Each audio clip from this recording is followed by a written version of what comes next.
What is up, guys? Friendship's Magic here, bringing you another Sony Vegas Pro tutorial. This tutorial should help for anybody using a Vegas Pro. It doesn't have to be Vegas Pro 9.0. It could probably be from 6 to 12, honestly. So if you got a Vegas Pro, I hope this tutorial helps you out. And today we're going to be talking about the trailer that I made for WelcomeBadHabit. I figured that this is the best way to talk about the most effects as possible and the most transitions, because this video, I have never used so many effects before. I have never used so many different transitions before. It was an absolutely crazy song to edit to. It was an absolute joy. Don't get me wrong. I mean, it was an absolute joy making this video, but it was a complicated song. It had a lot of stuff going on in it. So I figured, since nobody's really requested anything such as hey, I want to know how this transition's done, or I want to do this kind of effect, how could I do it? Since nobody's really asked anything about that, I decided that I would just do a step-by-step tutorial of how I did WelcomeBadHabit's trailer. Figured this was the best way. This video might be in a couple of parts. Not really sure yet, but I'm going to try and go through each one as fast as possible, but as efficiently as possible, so I don't talk all your ears off. So we're going to pull this up here because Vegas tends to lag a little bit. We're going to watch here, and I'm going to tell you guys why I did certain things I did, why I chose certain effects, and basically why I did everything in general. So we're going to talk about that, and hopefully this kind of stuff will help you with your editing as well. So let's get started. Start the video.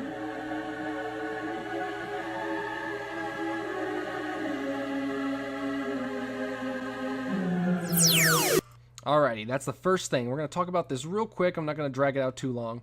But as you can see from the beginning, this song is going to have a lot of techno kind of stuff in it. It's going to have a real techie sounds to it. So it's important to understand how to use the TV simulator for something like this. TV simulator just is the best one probably to use for these kinds of videos. You can find TV simulator over here. Here's the TV simulator. You'll usually want to choose the bad sync because you typically when you got that chaos kind of techno-y sound, you want to probably have bad sync. So all I do is I take this and I just drag it, just hold and just drag it over here. And I'm going to show you what the settings look like, just in case they're all preset, because I preset mine sometimes. Here are my settings for the basic bad sync for the TV simulator. You got the aperture grill at about 0.2. You don't want too much aperture grill because it's got those really light colors and it kind of detracts from the clip itself. Interlacing's pretty good. It's good for giving that TV look.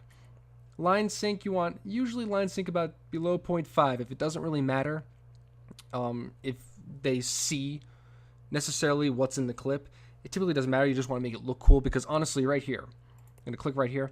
We already know that it's Bad Habit Gaming. So typically, you just have to drag the bad sync over here and just make it look really cool. Now, I did something a little different here. Listen to the I want you guys to listen to the audio.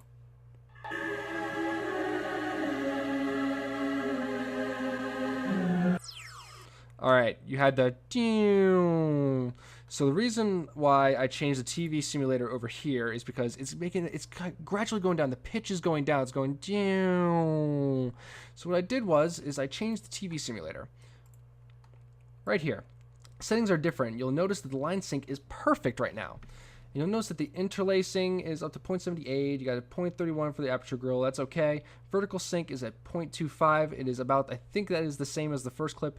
You want to keep the same pace because the pace of the audio is not going up or anything. The beats are not going up or anything. So you want to make sure that it stays at the same pace. Phosphorescence, I wouldn't really worry about that too much. Typically you want to get rid of phosphorescence if you want people to really clearly see the clip and you don't want it to have that blue kind of tint. I typically don't like phosphorescence that much. I typically get rid of that because I don't want... The color contrast is basically the problem. I won't get too deep into that, but usually color contrast is the problem with the phosphorescence. Typically you will have very dark clips when it comes to gaming, and typically you don't want, if you have a really light clip in a game, you don't want to make it too dark in the next clip because it wouldn't really make much sense. So color contrast is a big thing with phosphorescence. So basically we got the ding, and we got right here a flash. Typically when you're transitioning from an intro and you have that kind of fade in, you want to make some sort of transition. I could have probably just faded out to black if I wanted to, But to go along with the TV simulator, the white just seemed to fit a lot better. So let's move along in the video. I don't want to get too into that. Now you'll notice we've got a bubble kind of sound. Like it's like a whoop whoop kind of sound. It sounds kind of like almost like it's aquatic sounding. It's bubble kind of sounding. So what I did here is this is merrily some clip selection. Sorry, I did a lot of talking today. I had a presentation in class. Fun stuff. 10-minute presentation. It really wears on you. It has a good kind of aquatic effect. So I thought, okay, it's almost got like a bubble kind of sound. So I want a clip, probably, that involves water. And so we have BioShock Infinite here where he's using that Vigor. I can't remember the name of it for the life of me. But he's using water to pull his enemies in. So I decided to use water along with it. It was very convenient. It's great that Bad Habit was playing BioShock Infinite because I could use that. Then you'll notice another thing about transitions. Notice here how it is zoomed in and then it zooms out to its normal state. And it does a zoom in, zoom out, right as the bubble sounds being made. Typically with strange sounds like bubbles and like stuff like that, it was almost like bubbles popping. Almost. So it was like basically like when I had it zoomed in, it was like basically the bubble in its normal state. And then when it zoomed out, it was like almost like the bubble popping and then revealing what was happening. So this is, again, just mixing up transitions, in all honesty. When you're editing a video, you don't want to use the same transitions over and over and over again, because if you do that, the video gets repetitive, it gets monotonous, and then you're just going to start boring your audience. I don't care how action-packed your clips are. If you use the same transitions over and over again, it gets boring. So let's just not get too much into that. Let's go over to here now. Here, Booker DeWitt is having his shield shattered. And listen to it. Hear that tsh kind of noise? I put a flash in there to emphasize the smashing of the shield even better. So typically when you have a tsh kind of sound, it's not really a precise note. It's not like a dit, dit, dit, dit kind of note.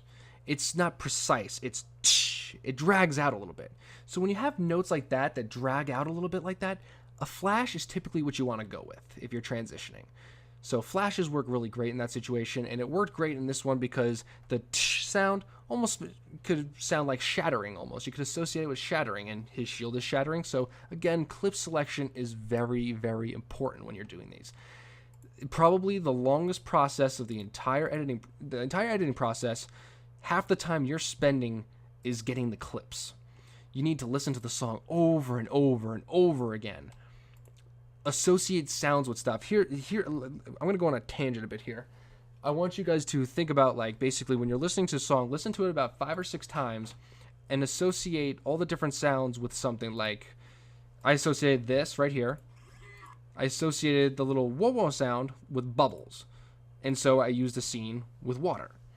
And I simulated the scene with like a bubble, and I made the transition, zoomed in like a bubble, and then basically revealing what's happening by zooming out, almost like a bubble popping. So associate the different sounds with something in the real world, not just the sound itself. Usually something out of nature is typically the best thing to do. It's kind of hard with a techno song, I know, but usually you want to associate it with different sounds that are outside the song itself. Now let's move on with this part. Alright, this is important too. TV Simulator, you do not want to overuse it. So I'm going to show you guys exactly what the settings look like for my TV Simulator for this part, because I wanted to make sure that everybody saw this awesome grenade toss, because this was pretty awesome. He's taking the flag right here. This is a great clip, and of course in Black Ops everybody freaking throws their grenades right at where the flag is, and obviously Bad Habit's like I'm already expecting this. I'm pretty much a veteran with this game, so I know what's going to happen. Picks up the grenade and tosses it back. Now this is a pretty awesome clip, and I don't want to detract a clip like this and deprive you guys of actually like seeing the clip. I mean, if I used a TV Simulator effect much like the one I used at the beginning, you guys wouldn't even see the grenade toss and the finish. So right here you got the TV Simulator going. Oops, let me go back to it. You got the TV Simulator, but it's just enough that you can still see what's going on. It still retains that TV Simulator effect that goes along with the song. And I'll show you what the settings are. Detail zoom, forgot to mention that. Do not worry about detail zoom. I would not use it. It's just useless in my opinion. Aperture grill, it's simply too many light colors and it kind of contrasts with it. So it contrasts with the colors of Black Ops. Black Ops is typically has darker colors, so you don't really want to contrast it with the lighter colors. So think about that when you're making a video too, is contrasting colors. They usually don't look good together, especially with TV Simulator. Interlacing, it would cover up what was actually happening. You don't want to do that, so put that to 0. You want to put the vertical sync up because actually I'm going to show you guys right now why you don't want to use vertical sync at all for something like this. Even if you put it to 0.9, it is still distracting. Let me show you. Shakes a little bit more, and also right here at the bottom you got this. There was like that black line right there, really distracting. And you got the my roommate Jeff is going to go hit some balls. While he's playing racquetball, I am sitting here teaching my subscribers about editing, which is actually fine with me because this is actually a lot of fun, to be completely honest. I actually love this stuff. All right, I'm sorry that it got a little distracting there. But basically what I did is the problem is that the action's happening up here, and having something like that at the bottom there is distracting and takes away from this. You want to be able to see this. So don't put anything unnecessary, and especially don't put anything unnecessary that's at the opposite end of the action, because then you just detract from it. Let me just go to Video Event Effects and change that again. Line sync is about 0.9. You don't want to change it too much, but you still want to retain that TV Simulator effect. I know I'm moving a little fast with this, guys, but man, this video is chock full of stuff. There's a ton of stuff to do. We'll skip over some stuff. If you guys have any certain questions about the video itself, you can ask me in the comments. Do not hesitate. Let's move on.